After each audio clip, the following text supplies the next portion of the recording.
بسم اللہ الرحمن الرحیم۔ تفسیر روح البیان میں حدیث قدسی نقل ہے کہ اللہ تعالیٰ فرماتا ہے کہ میں نے آدم کی مٹی کو اپنے ہاتھ سے خمیر کیا، پھر اسے یعنی خمیر کو 40 سال تک چھوڑے رکھا۔ یاد رہے کہ اس عرصے کا ایک دن دنیوی سالوں کے 1000 سال کا تھا، یہاں تک کہ وہ خشک ہو کر سلسال ہو گیا۔ سلسال اس مٹی کو کہتے ہیں جو نہایت خشک ہو کر ٹھیکری کی طرح بچے۔ پھر اس پر 39 سال غم کا مینہ برسایا، بعد ازاں صرف 1 سال راحت و سرور کی بارش ہوئی۔ یہی وجہ ہے کہ بنی آدم کو غم و الم گھیرے ہوئے ہوتے ہیں، لیکن ان کا انجام سرور پر ہوتا ہے۔ اس کے بعد حضرت آدم علیہ السلام کا پتلا یعنی ڈھانچہ تیار کیا گیا جو بالکل بے جان تھا، کیونکہ ابھی اس میں روح نہیں پھونکی گئی تھی۔ ملائکہ اس کے پاس سے گزرتے تو اچھی صورت اور بلند قامت دیکھ کر تعجب کرتے، کیونکہ اس سے قبل اس جیسی شکل و صورت اور جسم انہوں نے نہیں دیکھی تھی۔ اللہ تعالیٰ نے آدم علیہ السلام کا پتلا بنا کر جس جگہ رکھا ہوا تھا، وہاں سے ابلیس کا بھی گزر ہوتا تھا۔ ایک روز جب ابلیس اپنی جماعت کے ہمراہ وہاں سے گزرا تو پتلا دیکھ کر کہنے لگا، یہ کس وجہ سے بنا ہے؟ اپنا ہاتھ ان کے جسم پر مارا تو کھوکھلا معلوم ہوا، جسم کے اندر گھس گیا اور پیچھے سے نکل آیا، اور اپنی جماعت سے کہنے لگا، یہ کھوکھلا بنا ہے، یہ کسی بات پر ثابت قدم نہ رہ سکے گا۔ اب مجھے بتاؤ اے میری جماعت، اگر اسے تم سے افضل بنایا گیا تو تم کیا کرو گے؟ جماعت نے کہا، ہم وہی کریں گے جو فرمان الہی ہوگا۔ اس پر ابلیس دل میں خیال کرنے لگا، اگر مجھ سے افضل بنایا گیا تو میں اس کے تابع نہیں رہوں گا، اور اپنی تھوک جمع کر کے پتلے پر پھینکی جو ناف کی جگہ پر گری، جسے حضرت جبرائیل علیہ السلام نے بحکم خدا وہاں سے ہٹا دیا۔ اس کریدی ہوئی مٹی سے اللہ تعالیٰ نے کتے کو پیدا کیا۔ یہی وجہ ہے کہ اس میں یہ 3 عادتیں پائی جاتی ہیں۔ آدمی سے مانوس اس لیے ہے کہ آدم علیہ السلام کی مٹی سے اس کی پیدائش ہوئی۔ رات بھر اس لیے بیدار رہتا ہے کہ اس مٹی کو حضرت جبرائیل علیہ السلام نے چھوا، اور اس کا انسان وغیرہ کو کاٹنا اور دیگر شرارتیں کرنا شیطان کی تھوک کا اثر ہے۔ جب آدم علیہ السلام کی تکمیل مکمل ہو چکی تو اب اگلا مرحلہ روح پھونکنے کا تھا۔ رب تعالیٰ نے روح کو مخاطب کرتے ہوئے فرمایا، اس جسم میں جس کو میں نے اپنے دست قدرت سے بنایا ہے داخل ہو جا۔ روح نے جب جسم کی تاریکی کو دیکھا تو عرض کی، الہی یہ جگہ نہایت تاریک اور گہری ہے، اور یوں جسم میں داخل ہونے سے معذرت کر لی۔ اللہ تعالیٰ نے دوبارہ پھر روح کو جسم میں داخل ہونے کا حکم ارشاد فرمایا، مگر روح نے پھر معذرت کر لی۔ پھر تیسری بار بھی حکم ارشاد فرمایا تو اس نے پھر معذرت کی۔ پھر چوتھی بار عتاب کے انداز میں حکم دیا گیا تو روح مجبوراً جسم میں داخل ہوئی۔ تفسیر روح البیان میں ہے کہ اللہ تعالیٰ نے روح سے فرمایا، زبردستی جسم میں داخل ہو رہی ہے تو پھر نکلنے میں سخت دشواری ہوگی۔ یہی وجہ ہے کہ جب روح جسم سے نکلتی ہے تو سخت تکلیف سے دوچار ہوتی ہے۔ معارج النبوت حصہ اول میں ہے کہ روح کے انکار کا سبب بظاہر یہ بھی تھا کہ روح لطیف و نورانی ہے، جبکہ جسم آدم کثیف و ظلمانی، اس لیے اس میں داخلہ اختلاط اور ہم نشینی سے اقرار کر رہی تھی۔ لیکن جب شمع جمال محمدی صلی اللہ علیہ وآلہ وسلم کو پیشانی آدم میں منور کیا گیا اور اس کی نورانی شعاؤں سے جسم آدم منور ہوا تو روح بلا تردد سر مبارک آدم علیہ السلام میں داخل ہوئی۔ روح جسم میں داخل ہو گئی تو اب روح کا جسم اقدس میں سفر شروع ہوا۔ سب سے پہلے سر اور پیشانی اور دونوں کانوں اور زبان میں پہنچی، پھر تمام جسم میں پھیلنے لگی یہاں تک کہ قدموں تک پہنچی تو آگے کوئی راہ نہ تھی۔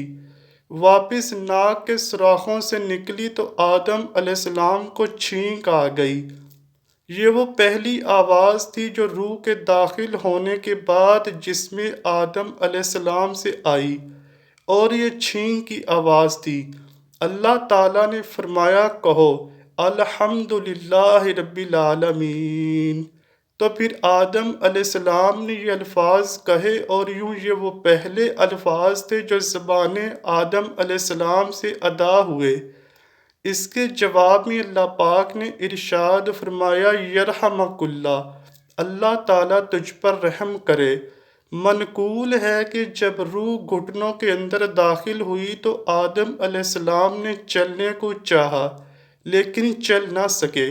جب روح قدموں میں پہنچی تو چلنے لگے۔ یہاں آدم علیہ السلام کی عجلت کو دیکھ کر فرمانے باری تعالیٰ ہوا، انسان جلد باز پیدا کیا گیا۔ معارج النبوت میں ہے کہ 40 سال روح کاسہ سر میں گھومتی رہی، اور جس طرح بھی پہنچتی تو بدن کا وہ حصہ جو ٹھیکریوں کی طرح ہو گیا تھا گوشت پوست میں تبدیل ہوتا گیا، پھر ان کو ناخنوں کی طرح کا لباس پہنا دیا گیا، جس سے آدم علیہ السلام کے حسن میں روز بروز اضافہ ہوتا گیا۔ آپ علیہ السلام اسی لباس میں ملبوس تھے اور اسی سے ان کا تاج تھا۔ اور تفسیر روح البیان میں ہے کہ انسانی جسم میں کل 9 دروازے رکھے گئے، ان میں سے 7 تو سر میں ہیں جن میں 2 کان، 2 آنکھیں، ناک کے 2 سوراخ اور حلق یعنی منہ کا راستہ ہے، اور آخری 2 دروازے قبل و دبر کے جس سے فضلہ خارج ہوتا ہے، اور عقل کو دماغ میں، حرص کو رانوں میں، غضب کو جگر میں، شجاعت کو قلب میں، رغبت کو حلق میں اور ضحک کو طحال میں، اور خوشی و غم کو منہ میں رکھا گیا۔ بے شک پاک ہے وہ ذات جس نے ہڈی کو سننے کی اور چربی کو دیکھنے کی اور گوشت کو بولنے کی اور خون کو پہچاننے کی طاقت بخشی۔ سبحان اللہ، اللہ اکبر۔ نفخ روح مکمل ہوئی، دل دھڑکنا شروع ہوا، دماغ سوچنے کے قابل ہو گیا، سانسیں چل پڑیں، کانوں میں آوازیں آنے لگیں، بند آنکھیں روشن ہو کر کھل گئیں، جسم میں حرکت پیدا ہو گئی۔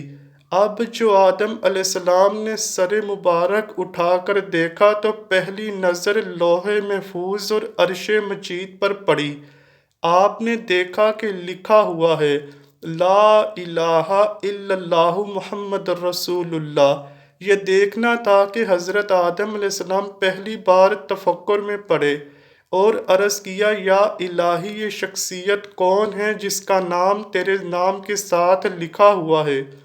رب کریم نے فرمایا وہ ذات گرامی میرے پیغمبروں میں سے ایک پیغمبر کی ہے جو تمہاری اولاد سے ہوں گے، اور ان کو یہ شرف و منزلت عطا فرمائی ہے کہ اگر تمہارے پائے استقلال میں کوئی لغزش آئی تو ان کی شفاعت کی وجہ سے اس سے درگزر فرماؤں گا۔ پیارے دوستو، اس کے بعد اللہ تعالیٰ نے حضرت آدم علیہ السلام کو علوم سکھائے اور تمام زبانوں کا علم بھی عطا فرما دیا۔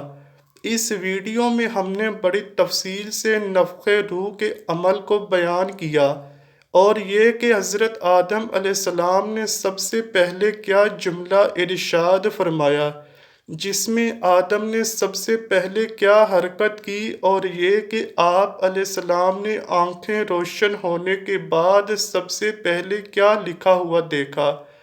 اسی ضمن میں ایک حدیث پاک میں ہے کہ آدم علیہ السلام کو 7 لاکھ لغت سکھائی گئی، جب شجرہ ممنوعہ دکھایا تو لغت عربیہ کے سوا باقی تمام لغتیں سلب ہو گئی۔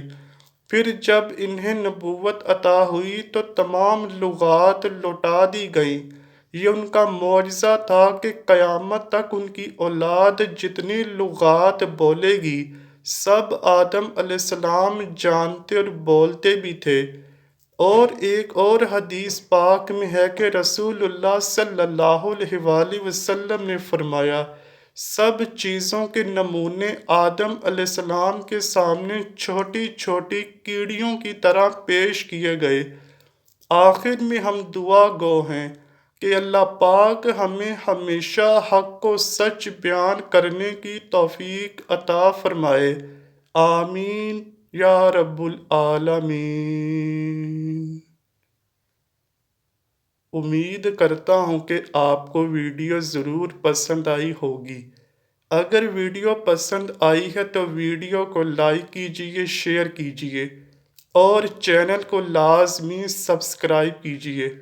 کمنٹ سیکشن میں اپنی رائے کا اظہار بھی ضرور کیجئے گا۔